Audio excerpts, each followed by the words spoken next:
नाही, याच्यासोबत राधा गेली. पुढे गेल्यानंतर राधेला सुद्धा संसर्गजन्य रोग झाला. राधेला अभिमान झाला. राधा म्हणली, कृष्णाला कळालं. कृष्ण म्हणले, राधे चालून चालून तुझे पाय दुखत असतील नाही का? राधा म्हणली, हो. कृष्ण म्हणले, खांद्यावर बसती का? राधा म्हणली, डोक्यावर सुद्धा बसते. आणि कृष्ण परमात्मा खाली वाकले.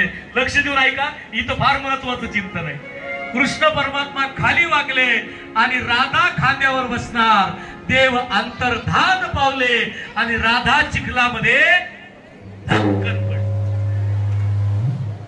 देवाला बरोबर माहिती कोणाला वरी न्यायचं, कोणाला खाली आदळायचं. कळालं का नाही? नाही कळालं तर अजून चांगलं. देवाबरोबर देवाला सगळं एका क्षणात म्हणून खाली पाडतो. होत्याचं नव्हतं होत असत.